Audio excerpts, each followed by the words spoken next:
Hello and welcome everyone. Thank you so much for joining us today for our webinar. My name is Lori London and I'm a marketing manager here at Hyperproof, and I'll be getting us started today.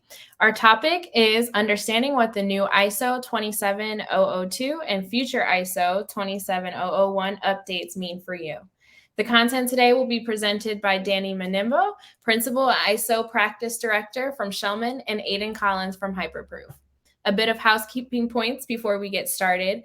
If you do have any questions throughout the presentation, we welcome you to enter them into the Q&A box for our presenters to answer either while they present the slides or after they've presented their information. And if you're having any problems with audio or visual during the event, please try leaving the presentation and re-entering. If this doesn't work, please let us know you're having trouble in the Q&A box. The event is being recorded and will be available on demand on our Bright Talk channel following the closing of the event, and as well as emailed to you.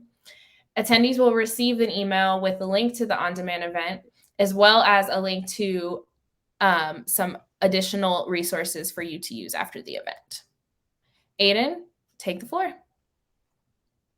Thanks, Lori, and hello, everybody. I'm very excited to be with you today to address this important and very timely topic.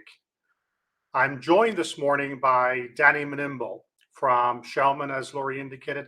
Danny, take a minute and tell us a little bit about your background and something about Schellman and the practices that you have there. Yeah, hey, Aiden, thanks for the introduction, and Lori. I'm excited to be here. This is Danny Manimbo. I'm a principal here at Schellman. I've been at the firm for 9 years. My main roles at the firm are co-leading our ISO certification services practice. We're accredited not only for ISO 27001, but also 9001, 20000-1, 22301, and 27701. And I also oversee our attestation services practice in the Mountain and West Coast regions. So services like SOC, HIPAA, and others. And for those who are unfamiliar with Schellman, we're a firm that specializes in the world of information security and data privacy attestation and compliance services. So in addition to being a CPA firm who provides SOC examinations, we're a globally licensed PCI QSA. We're an ISO certification body accredited for the standards that I mentioned before, a HITRUST CSF assessor, FedRAMP 3 PAO, recently a CMMC third-party assessor organization, a C3 PAO. And we also have a specialized privacy practice that performs assessments such as GDPR, APEC, EU Cloud of Conduct, MSDPR, to name a few. And a security practice that does penetration services and other types of threat vulnerability services. So that all said, that's a little bit about me, a little bit about Schellman, and figured we can just jump into it from here. As many of you know, it's been an exciting year for the ISO 27000 standard series, with ISO 27002 2022 getting published this past February. But what hasn't happened yet is ISO 27001 2022 getting published. So what I plan to talk through today is how 27002 2022 compares to its predecessor in the 2013 version of the standard, and then what's to come with 27001 2022. Including answering some commonly asked questions like the anticipated publish and release date, as well as any transition periods. And I will say that a lot of this information is as we know it today. So it's subject to change when speaking to the anticipated release and transition periods of 27001 2022. So I wanted to make sure that that caveat was known. But, again, the objective is to make sure that we're sharing the latest and greatest information that we have, so you are all prepared for what's to come, since nobody likes to be surprised by a standard update. And Aiden, you can keep it on that disclosure slide. And now, I can speak to these standard updates for hours, and I'll do my best today to keep this all high level and focus on the need to know information to keep this relevant for everyone. So that said, we can kind of jump into our disclaimers slide here, just to make sure we're all on the same page with the objective of today's presentation and Schellman's relationship with Hyperproof. So, number one is that we're an independent certification body at Schellman, so we cannot and do not sell or promote the use of Hyperproof and receive no financial benefit from Hyperproof. And similarly, Hyperproof cannot and does not sell or promote any of Schellman's ISO 27001 certification services, and also receives no financial benefit from us at Schellman. And then for both of us, we do not share any client, customer, prospect information with each other without that company's consent. And lastly, again, just really to kind of harp on the objective of today's presentation, it's really educational in nature to share the latest and anticipated changes with 27001 and 27002, and just to kind of talk about how that overall certification process works, as opposed to positioning or trying to sell Schellman's ISO services or Hyperproof's GRC tool. So that's Danny, it. Aiden, Danny, you can jump in. Sure. Yeah, I was going to say, just thank you for that, Danny. That disclaimer is important. We have the opportunity to work together and learn from each other and work together on some customers, but that independence is critically important. So, Danny, I'll pass it back to you. I think that the plan for today is we'll start with 27002 and then lead into some of your thinking around the proposed changes for 27001. And maybe as a context for this, Danny, there's a lot of facts that we're going to share, but you're an expert in this area. You're working around a lot. Your perspective on what's driving some of these changes, I think, will be interesting as well. Yeah, absolutely. And I think we've got some of that on the slide here. I mean, basically, it was kind of like a modernization effort of the standard, certainly to make it more simplified. I mean, it's been almost 10 years since 27001's been updated, which is quite a bit if you're talking about an information security based standard. There's been a lot of changes in the technological landscape since then, no doubt.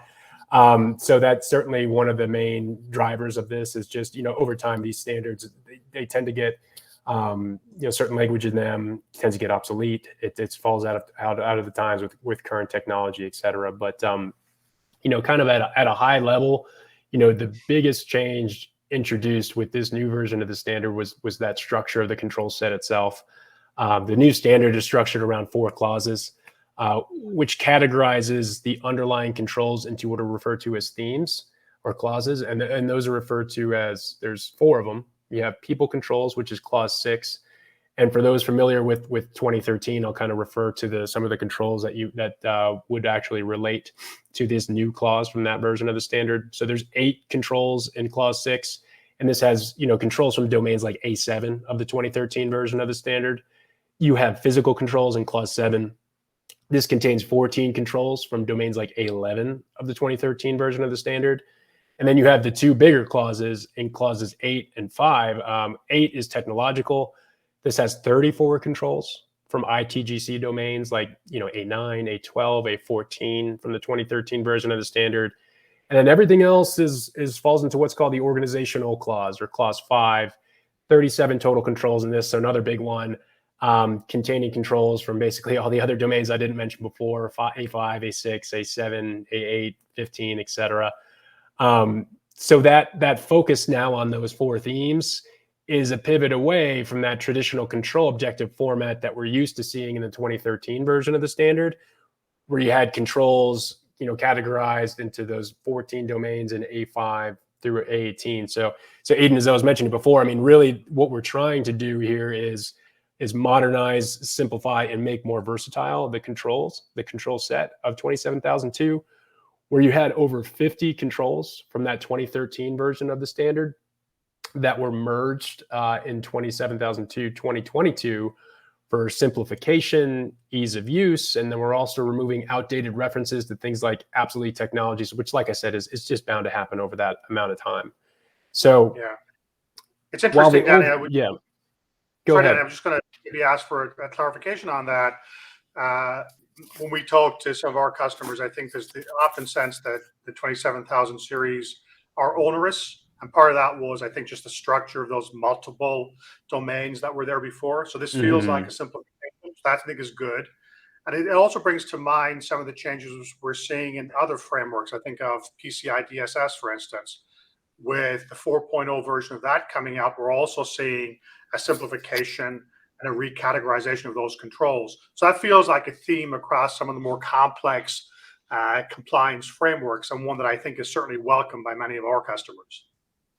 I agree, and especially something with ISO, and you're totally spot on with the PCI relation. But with ISO, global standard intended to be used by any organization. You don't want one that's overly burdensome, overly complex, difficult to understand. So I think this change was generally kind of a win for everybody, just to keep it the ease of use there. But we can jump to the Okay. next slide, Aiden, when you're ready. Great, and then just another couple of highlights of some relevant changes. There's as we talked about it, reduction of 21 controls. So that always keeps people happy. From 114 down to 93. I mentioned before that the organizational and technological clauses both have 30 or more controls, so they represent 75% of the total controls in this new control set. We have 24 controls in this new version of the standard, include a consolidation of 57 controls from the 2013 version of the standard, which is great. Again, removing all that, duplicity that was in the version, that 2013 version of the standard, which I'm sure we can all agree on. So you have situations where you have one control in the 2022 version of the standard that contains a mapping of 2, 3, or even 4 2013 controls into a single control. And then you have 58 controls from the 2013 version of the standard. There's one-for-one mapping there with the 2022 version of the standard. But I would say there's been some changes to updates in control wording and context. So those are still good to study. And then you have 11, what we refer to as net new controls. So it means they weren't present in the 2013 version of the standard that are new with this 2022 version. And we'll chat about those in a minute. And then every control from 2013 actually did map to 2022, which a lot of folks will say, well, if this is a standard update, why are they all getting mapped? And, they do, there's still valid risks there. But the idea was to, kind of update control language, context, et cetera, just to keep them more modern. And that last point, I think, Danny, is an important one. You make a good observation around why would we need to do that. But as customers of ours that will be migrating to newer versions, it just gives them a bit of a safety net to know that everything that they've done before can be ported forward. And so broadly, while recognizing the changes in the control language, that still feels like the right kind of implementation structure to allow for the upgrade. Yeah, 100%. And as we'll show on these coming up slides, this wasn't a tear down and rebuild of a totally new and unfamiliar control set with Annex A.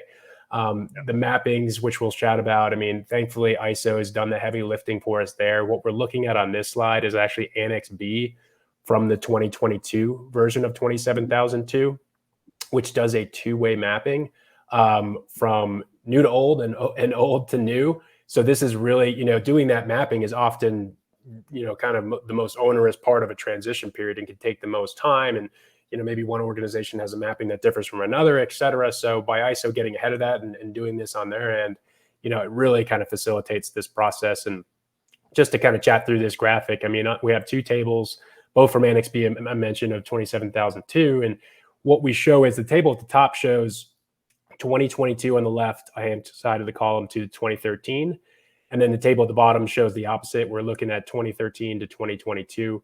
The 2022 controls are those blue hyperlink controls.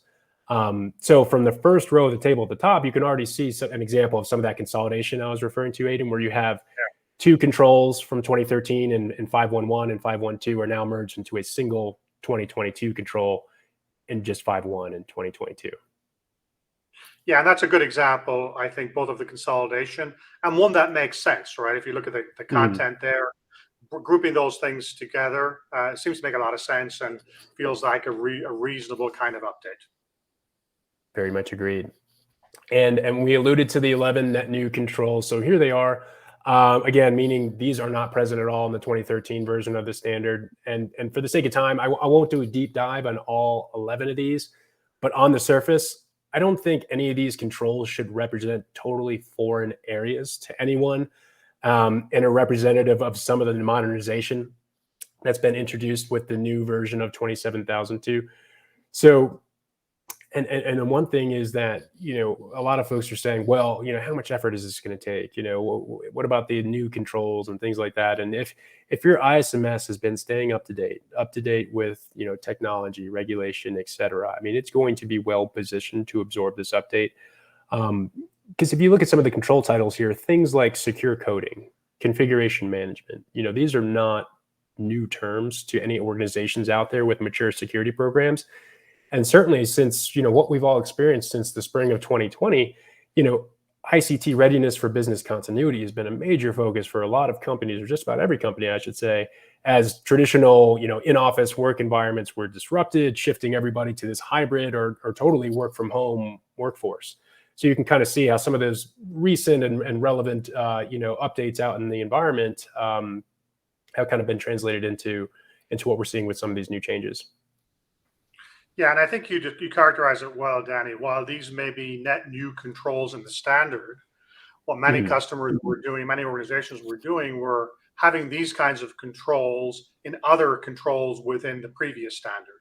And so while the language might be more modern, the idea of, as you mentioned, business continuity, and even if something like DLP is new as a term, the idea of that's been baked into other controls. So making it explicit here feels like a good update and feels like it gives more standard guidance to organizations that are adopting and using the ISMS as it's intended to be used. So again, it feels like a good, solid update, both in terms of language and control.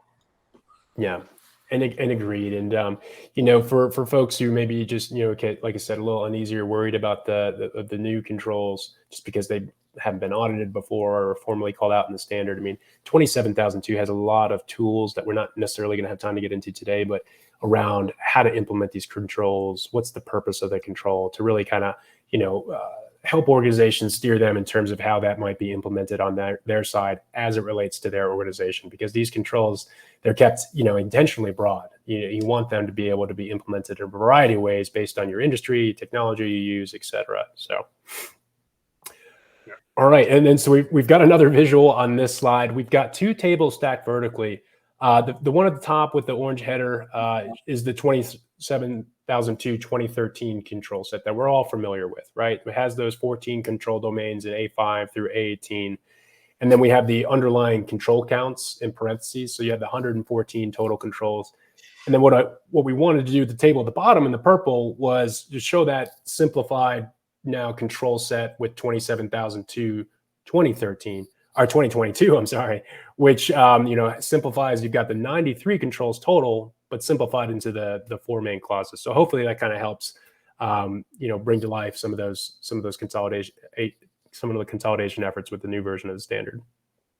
It does. And I think the other thing it does, Danny, this may be just at a surface level at least, but for many organizations that are newer to ISO, the sheer scope of it can be sometimes daunting. And they look at these 14 domains and say, there's a lot there. The consolidation down to the four clauses makes it at least a little bit more accessible initially. And then I think enables organizations then to dive in more deeply and figure out how they want to implement. Yeah, and there's a lot of new tools and terminology introduced with the new 27002 version of the standard, which will help organizations. Some people may think it's too simple, but there is a lot of tools which will help you determine, okay, if you're looking for a corrective control, you can look at these. If you're looking for preventative, look at these, or a control associated with confidentiality, availability, et cetera. So that the standard has those additional insights kind of mapped to where, even though it is simplified, you can still kind of get to control specifics, certainly. One last visual here, Aiden. So I'm a visual learner. This slide really helped, and the previous one really helped me see how all these changes and mappings were absorbed into the 2022 version of the standard. So we mentioned we had 24 controls from the 2022 version that included a consolidation of 57 controls from the 2013 version. So again, meaning we had 2, 3, or even 4 controls from 2013 merged into a single control, a new version of 27002. I think this consolidation is a really great thing. Again, for the reasons we talked about before, there's a lot of duplication in those Annex A controls that we see right now in the 2013 version of 27001 and 27002, I should say. So what you see at the top of this graphic is you've got two columns. The column at the left shows 27002 starting with 5.1. And then that column to the right will show, those 2, 3, or even 4 controls that were mapped to that single 27002 2022 version of the control. And then at the bottom of the table, we've got, kind of calling out those 11 net new controls. Good. No, Danny, I think some of the content from ISO can be inaccessible in pure text format. So the work that you've done just to illustrate it through these graphics, I think is incredibly useful. I think for many of the folks in the audience who will want to talk about this transition within their organizations, I have no doubt they'll be reusing many of your graphics to be able to tell that story well. So thank you for putting those together.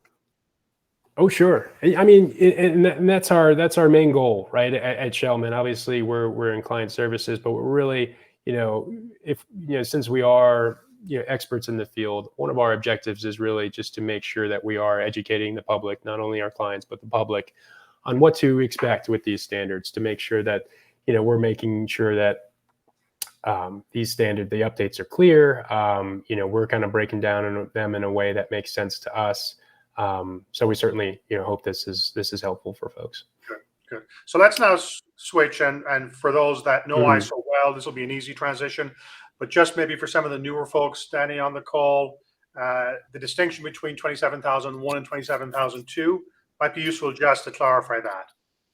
I think that's a great idea. So we're throwing out a lot of numbers here, right? 2022, 27,001, 27,002. So the idea is that 27,001, and we'll get into this in more detail in the coming slides, but this is the management system standard that you're going to be certified against, right? It's comprised of the ISMS and then all the processes, people, technologies that comprise that ISMS. 27,002 is a control set. So you don't get certified against 27,002, but the use of it currently is that it identifies controls that you can use to mitigate risks identified during your ISMS risk assessment process. So organizations, it basically doesn't leave them blind. When they do their risk assessment, now, okay, we've got a defined list of controls to ensure we're not omitting anything, right? We'll get into it in a little bit, but you can use 27,002, you can use SOC 2, NIST, et cetera, as your control set. But that's the main idea behind 27,002, is to be those control activities to basically identify risks that you identify as part of your risk assessment process in your ISMS. But you're ultimately certified against 27,001, which again puts us into this kind of strange position that we're in, where we've got a control set that was released, but an underlying standard that hasn't been released. So technically, you cannot get certified against 27,001 2022 until it's published. Yeah. But sorry, that I'm just going to just reiterate the point that you made, and we are throwing out a lot of different acronyms here, but the role of 27,002 essentially as a control set that you can optionally use. I think for more mature organizations, we also recognize that they may well be using a set of NIST 853 controls or controls from other frameworks. And the complexity of bringing all those together adds an additional layer here into the transition. So I think it'll be interesting, and we're going to get to this next, around how do we handle the differences that we have now between a standard that's not yet released that we certify against versus the control set that is currently released. Do you want to talk a little bit about, and we have some of this here, around what you think is going to happen with 27,001? Yeah, absolutely. And then, so again, we've been talking a lot about 27,002. So let's talk about that underlying standard in 27,001. What do we expect that's going to happen the second half of this year? The most obvious change that's going to happen once 27,001 is updated is that, that control set that we've been talking about, 27,002, will basically replace into those, four main clauses that we've talked about, will replace what's currently in Annex A of 27,001, which is 27,002, 2013, A5 through A18. That'll replace those controls, right? So that's the most obvious change that's going to happen. There will also be minor changes to the ISMS, and I do want to stress that they're going to be minor. They're going to keep that same composition of clauses 4 through 10. They'll have to make a minor change in 613, which I'm sure everybody has memorized, but there's a reference to control objectives there when referring to Annex A, which, as we know, control objectives will no longer, that terminology is now obsolete with the new structure of the control set for 27,002. And then there will be another change in clause 6, and they're going to introduce a clause called 6.3, which is going to be planning for changes for your management system, which for those familiar with other management systems which have undergone a rewrite recently, 22301, I'm sorry, undergoing a rewrite in 2013, 20,000-1 went through one in 2018. This subclause was introduced in those management system frameworks as well. So this kind of promotes consistency across those frameworks. But other than those two changes, Aiden, there won't be any other modifications to ISMS clauses 4 through 10. So this is really a controls update more than anything else. Got it. And I'll say, as a longtime historical IT auditor, I think I'll miss the control objectives reference. I grew up with that language. So speaking as an ex-auditor, I'm allowed to say that I will miss that. I know auditors are creatures of habit. We don't like change sometimes. We are. What can we say? So we touched upon this idea of the different control sets that can be used for 27001. And we see that with our customers a lot. They oftentimes will start with a common control baseline that may be 853 based, and then they'll lead into ISO, or sometimes the opposite direction. Well, what are your thoughts on the different control sets and their impact on 27001? Yeah, so absolutely. So and similar with our client base, we provide multiple services, as I talked about in our introduction. A lot of our clients do SOC 2 and things like that. So they've already got an established control set, and if they were to add ISO later, they don't always have to use Annex A. In fact, the standard basically says that organizations can design controls as required or identify them from any source. So the idea with Annex A, again, is so that when you're doing your risk treatment process, you have basically this control set to consider, which is Annex A, to ensure that you're not overlooking any necessary controls. That's the objective of Annex A. You can't totally ignore them. So if we were to use NIST 853, or we were to use our SOC 2 controls, that is fine if you want to align your statement of applicability there. But you still do have to demonstrate that you considered the existing Annex A controls. But it is totally fine for you to use control sets from external sources if those are more familiar and or you had established a control environment around those frameworks, prior to, pursuing ISO. Good. And one of the topics I'll touch upon towards the end is the role of technology and a platform to crosswalk those controls and requirements. So being able to back into an outcome around 27001 using an existing control set. So we'll touch upon that as well. Yeah, absolutely. So Danny, you've shared a lot, and thank you for sharing all of that specific detail. As I said, thank you also for the graphic presentation of it, and I think will be reused multiple times to explain this transition within organizations. But clearly, and some of the uncertainties driving some of this as well, are some of the, maybe not uncertainty as much as unknown. But how do you respond to some of these questions? The obvious one is, we've got a new standard, an old version of the standard. Should I wait for 27001? What are you telling your clients now, and how should they think about it? Yeah, and if you actually don't mind jumping back to the previous slide, we'll just kind of chat through that transition period and kind of what that publish date is. And I think that'll kind of set some context for that first question on the next slide. So again, we kind of talked about what's going on with 27002, what those changes will look like, or what we think they'll look like for 27001. There's been a lot of kind of confusion this year around, okay, when is 27001 getting updated? We thought it might be as early as May. Well, we're in July, and 27001 hasn't been updated. And there was also confusion about whether it would be considered an amendment to 2013, or is it going to be a whole new version of the standard? So 27001, 2022.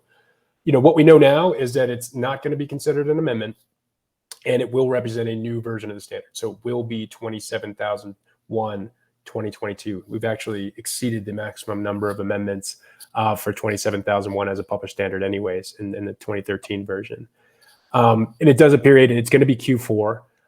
We don't know exactly when, so it could be October 1st. It could be December 31st. We're hearing as early as October 1st, so certainly good for folks to be prepared and plan for earlier rather than later. But again, it's one of those things that we don't know until it's, we might not know until the day it's published of when it's going to be published. So we're just kind of stressing the importance of staying ready and being ready. But one thing that does seem for certain was there was initially uncertainty, I should say, around transition periods. So it does appear that there's going to be at least a 2-year, possibly as long as 3-year transition period for organizations to update their ISMS and demonstrate that they conform to the new version of the standard. And many may ask, Aiden, like, why is it 3 years? That seems pretty long. That was my first reaction to it. There's a couple of reasons behind it. It gives everybody that time to transition, number one, because not only will clients need to transition, but certification bodies actually will need to get accredited to perform these audits with their accreditation bodies. To certify, their clients against this 2022 version of 27001. So that may take a period of weeks or months for the certification body. So again, it kind of gives everybody time to get ready for this new version of the standard and doesn't cut anybody short. That said, I think that provides some context for that first question on the next slide, Aiden, just in terms of, what does it make sense to use? Should I stick with 2013 until this new standard is updated? As far as the control set, should I move to 2022?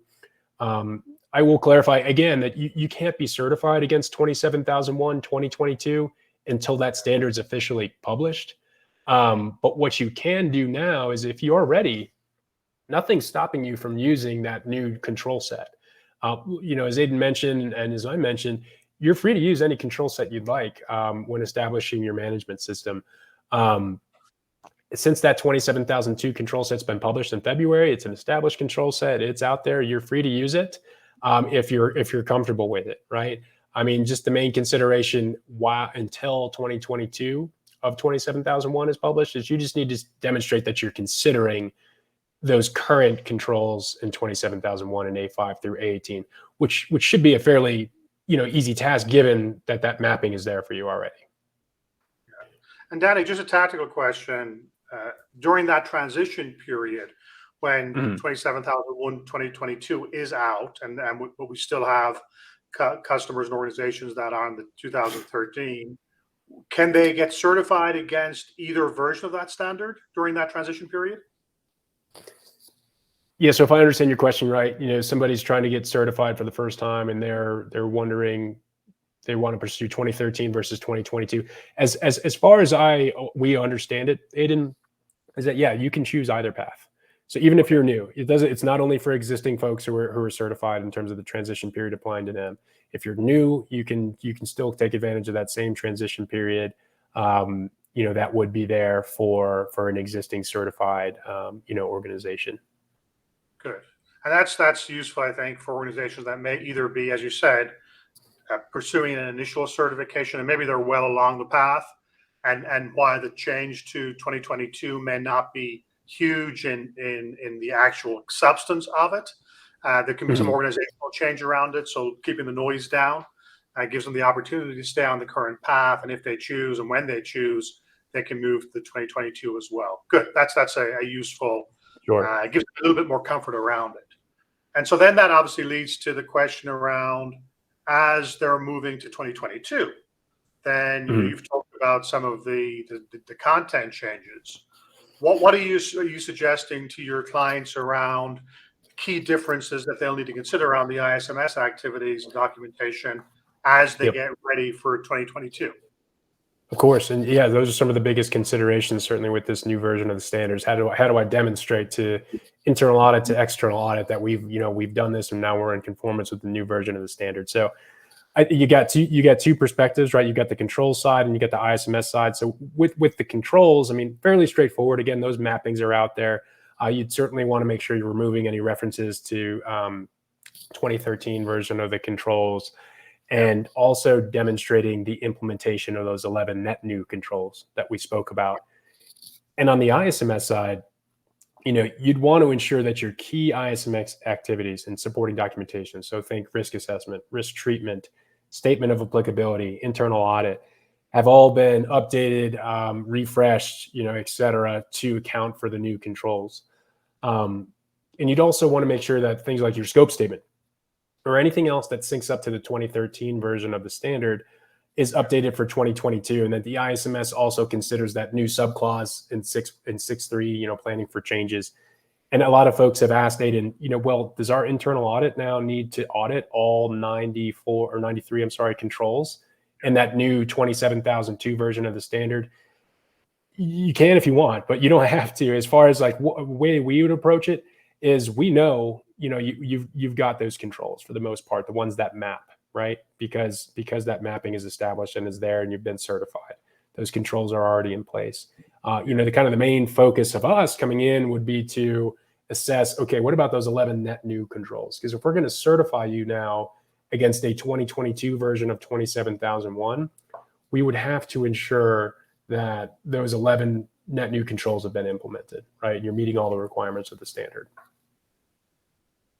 Now that's a good call out, Danny, because I think while my sense is that many organizations will have control activities associated with those 11 new controls in place and map to some of the existing controls, I can imagine there'll be some additional focus from external bodies around those new controls. So maybe a little bit of extra attention on those new controls, calling them out explicitly, documenting them, making sure the organization is aware of them. That feels like a good use of time and a good way to transition to the new standard. So I think that's a good call out. Then the remaining question here harks back to what we talked a little bit about already. And we see it with our customers, you see it with your clients. ISO may or may not be the first standard that they're looking at, or they may have matured in a certain place where they're coming at it from a already established common set of controls. So talk a little bit about, if you would, if organizations are not using Annex A, so they've based their control sets on 853, or maybe a little more simplistically on SOC 2 trust services criteria. How do you think about, how should they think about this change in the control set? Yeah. So like I said, organizations are certainly free to use any control set that they'd like. I mean, just the main consideration is that when you're using these control sets, you still do need to demonstrate that you are considering the current Annex A control set within 27001. So whether that be the 2013 version in A5 through A18, or once 27001 does get published for 2022, that new control set, because, chances are you probably have most of those mapped. I mean, a lot of times with our clients, if we test SOC 2, we go through their SOC 2 examination, they're covering a lot of those Annex A controls from ISO 27001. But just to ensure you're revisiting those with the new control refresh. Hey, did we not consider anything with our SOC 2 controls? Can we bolster it in any way? That would be, kind of the suggestion there. Yeah. And I think that term that you used there, Danny, is important. We have to give it consideration. So we have to demonstrate that we've gone through, we understand the Annex A controls, and that we have confidence that whatever control set that we have in place incorporates, or at least gives us reasonable assurance that we have considered what's in Annex A. And one way we can do that is those crosswalks between SOC 2, 853, ISO, so we can demonstrate that a new control or one of the Annex A controls is already met by something in SOC 2 or 853 or any of the other control sets. Absolutely. Yeah. So go ahead, Aiden.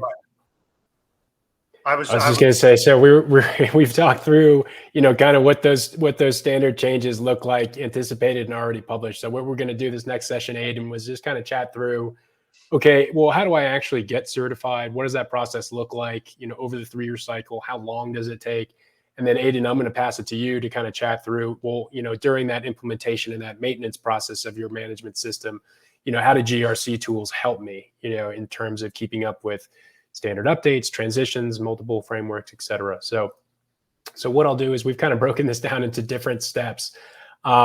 Step 1 is certainly the implementation of your ISMS, right? You want to start certainly by acquiring a copy of the standards. 27001, 27002 is a starting point. I mentioned today, we didn't have time to necessarily do a deep dive on 27002, but there are a lot of great new tools in that new version of the standard to assist organizations for the first time going through their risk assessment, doing the control selection and implementation process. Additionally, if you don't have the in-house expertise and resources and don't know where to start, partnering with a consulting firm to assist with the implementation of your ISMS and or acquiring a reliable GRC tool will help ensure that you're set up for success and kind of starting on the correct road. Once those decisions have been made, another important thing will certainly be to hash out the scope and boundaries of your management system. That initial risk assessment will help provide inputs into your information security objectives, as well as the type of controls deemed necessary to mitigate those identified risks, which would ultimately lead to the creation of your statement of applicability. And once those things are more established, you'd basically want to ensure you're scheduling those required management system activities, such as your internal audit, your management review. So that's basically step one. Next, you're looking into, okay, now I need to find a certification body. What are some of the things to consider there? You want to think beyond ISO when you're looking at a certification body in terms of any other compliance needs you may have. I mean, Aiden and I have talked about NIST, we've talked about SOC 2. So it's important that you partner with a certification body that has expertise and those capabilities to deliver across multiple audits, which will basically help facilitate and get you the most value out of that partnership. So accreditation is also an important thing to look for in a certification body. There's several certification bodies who are not accredited, which is a risk and may ultimately devalue your certification.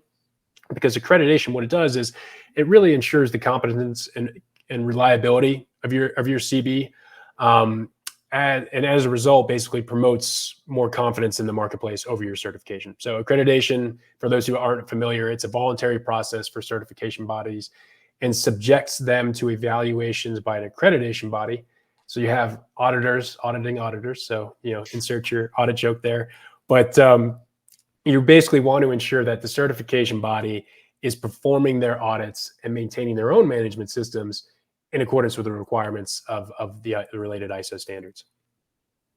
And Danny, just to pick up on that one, just to Sure. reiterate what you said, I think that's an important point. I think the work that organizations put into ISO is a lot. It's a heavy lift for many organizations. So making sure that kind of middle step of selecting the right certification body is done properly.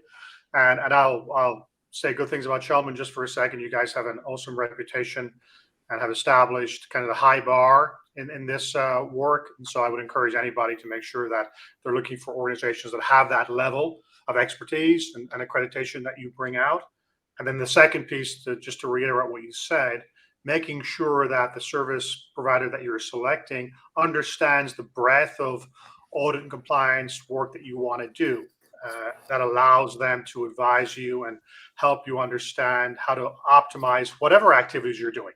And maybe you're doing SOC 2 now, but keeping in mind that you want to get to ISO, can restructure the work and add a lot of efficiency into getting that done. So I think that's a worthy call out. And then you start the process. What does step 3 look like?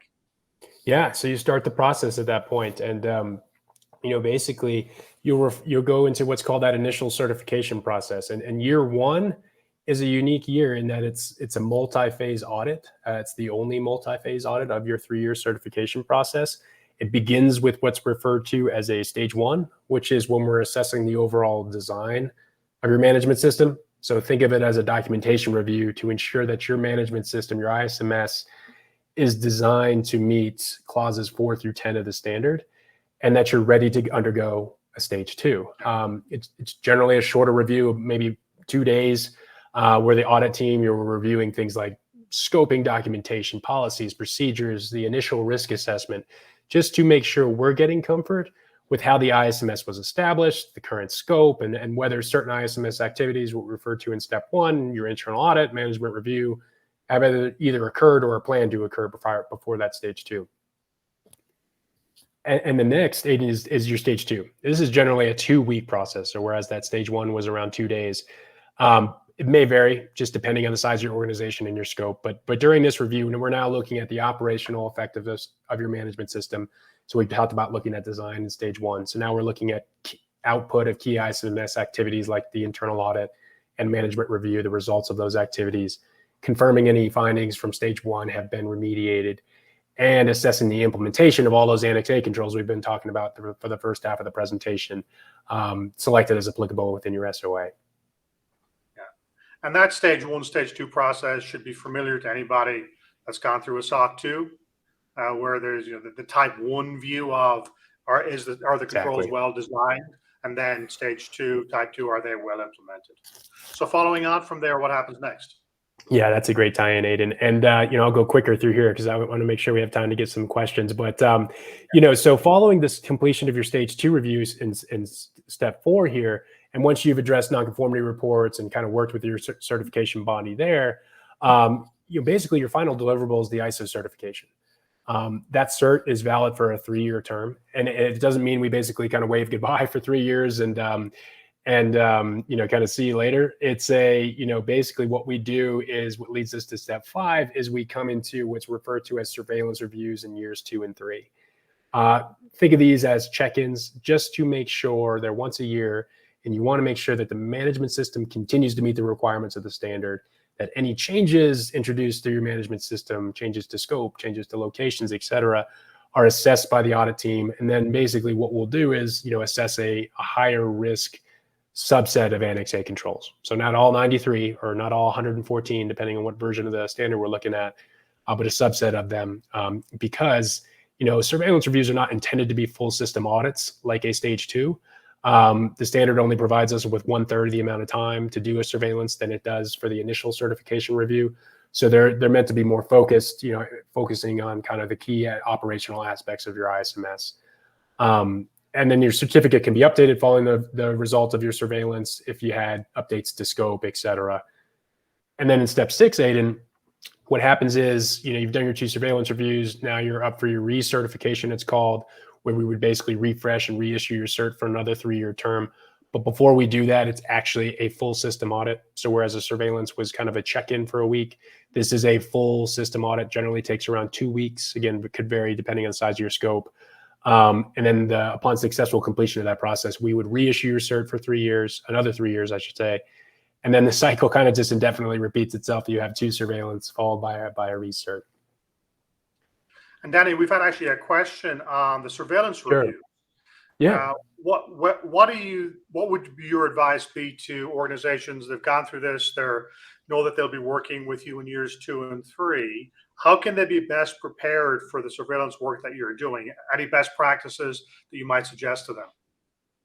Yeah, I suppose if we're not talking about necessarily transition of standards, but just preparedness in general, what we do at Schellman is we basically will put our audit plan and our audit program called certification cycle within our reports. And then basically we'll demonstrate, hey, you're certified for the first year. Surveillance reviews, we basically will communicate the scope of what's going to be within the scope of the audit for surveillance 1 and 2.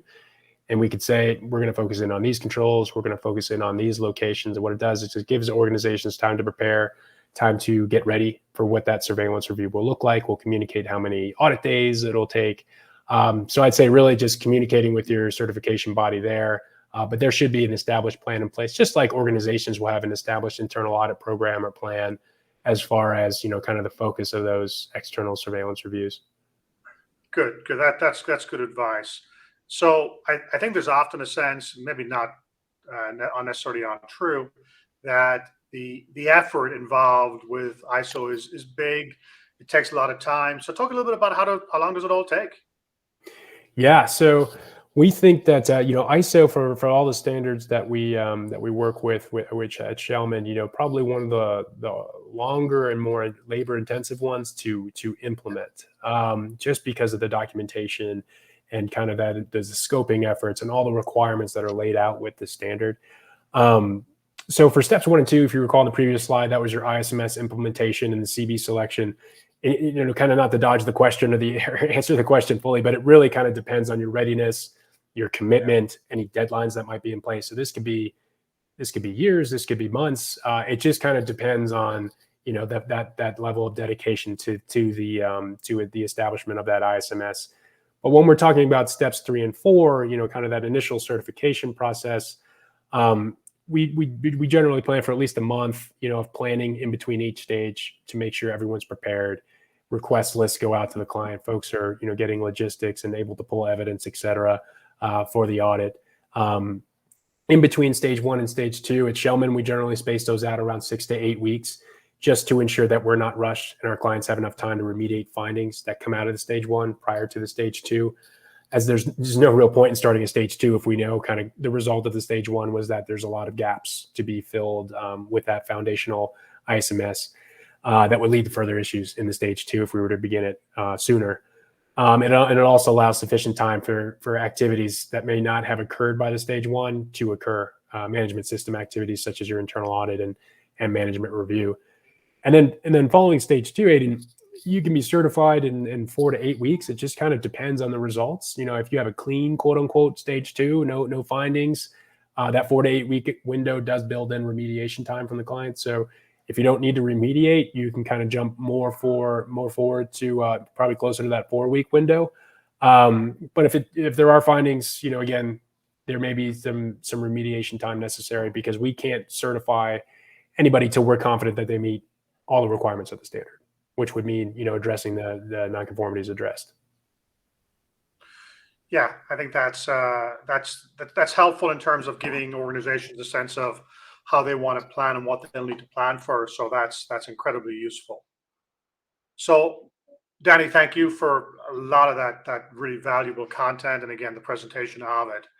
And I want to switch tack a little bit now and just talk about, and you alluded to it in your comments as well, the utility of a good solid GRC platform. How does that help? And why would an organization want to consider that? And I'll pick up on a couple of things that you said, Danny, around just the heavy lift that's involved with ISO. There's a reason organizations across the world are adopting ISO and increasingly adopting it as a fundamental standard to drive their ISMS across the organization and to support compliance with other frameworks because of the richness of it. And so our argument would be that using technology can make that adoption easier, and also can set the organization up for the ability to meet other additional framework requirements as they go forward. If we put the effort into ISO, and it is a big effort, then we want to be able to make sure we get the best return out of it. So the way that HyperProof thinks about that is that we want to put in place a solid platform around control operations. So the idea that we'll establish that set of controls, and whether they're the Annex A controls, whether it's NIST 853 controls, whether it's an amalgam of them that ends up being your common controls baseline, doing the hard work around those controls, putting them in place, defining them, operationalizing them, that can not only give us confidence that we're ready for when Danny, you and your team come in, but also we have the ability to support any additional frameworks that we might want to do and have going forward. So the complexity of ISO, I think, argues for a robust GRC platform supporting multiple frameworks through a control lens. And that's certainly how we would want to see many organizations get the value from the work that they're putting in.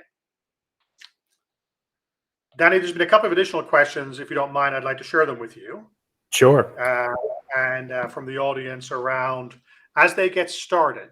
So organizations, and there are likely some on the call today that are looking to now start. Does it matter if they start with 27001 2013, or should they wait? Yeah, it's really up to the organization. As we said, with that whole implementation process, that organization may have been doing this implementation for a year or more, to where maybe these 27002 updates weren't known, or that wasn't the version of the standard that they started their implementation process with. So in that case, if you just kind of want to get started and not do the mapping and all that, and just get certified, take advantage of that transition period and certainly get certified, with what and then you have, if it is 3 years or even if it's 2 years, plenty of time to do that transition. But again, if you're just picking up the standard today and you kind of just want to start with the latest and greatest, certainly you can work off the 2022 version of the standard. So I'd say it's really, it's kind of based on what you're comfortable with. That transition period just, gives us a nice flexibility. And Danny, this may be a simple tactical question. How can folks know when the new standard is released, what the transition period is? Well, can you refer us to any good sources for that information? Sure. I mean, ISO.org, if you go to the standards page for each particular standard, they'll basically tell you where in the rewrite process, if any standards are currently under draft or undergoing a revision, where they are. Not to necessarily do a plug for Schellman, but we're very active on social media with blogs and videos and things like that. So we'll certainly be putting content out there as soon as these standards are updated, as soon as we know, just because we sit on some committees of ISO and tend to get information a little bit quicker than general public. So if we get that, we'll put out blogs, especially not only to our clients, but to the public, just letting them know, hey, this is coming, or this has happened. Here's what to do next, kind of thing. Yeah. And then maybe one additional question, Danny, related to that is the dialogue between the client and the certifying body. How any advice to organizations on when to start that, when they should start talking about that transition? How should they engage their auditor? Any thoughts on that? Oh yeah, soon as possible. I mean, communication is going to be very important as these standard updates get rolled out, and just making sure that, if a client wants to be, kind of show the initiative and go ahead and get started with that transition in their next external audit, making sure that the external auditor is aware. That way we can adjust audit programs, kind of have discussions leading up to the audit in terms of getting on the same page with what that audit approach will be. So again, some of those key ISMS activities to demonstrate conformance to the new version of the standard are known on both ends, and folks have the opportunity to get established and demonstrate that they've conformed to the new version of the standard. So as soon as possible, really. Good, excellent. Well, with that, I think we've answered the questions that came in from the audience today. Danny, on behalf of everybody, I want to thank you for your willingness to share your expertise and your knowledge. It's really been incredibly insightful.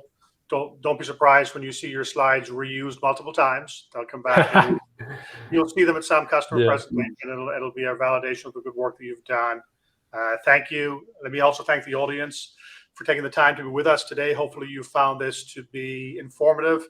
Feel free to reach out directly to either Danny or myself with any additional questions, and we'd be more than happy to answer those.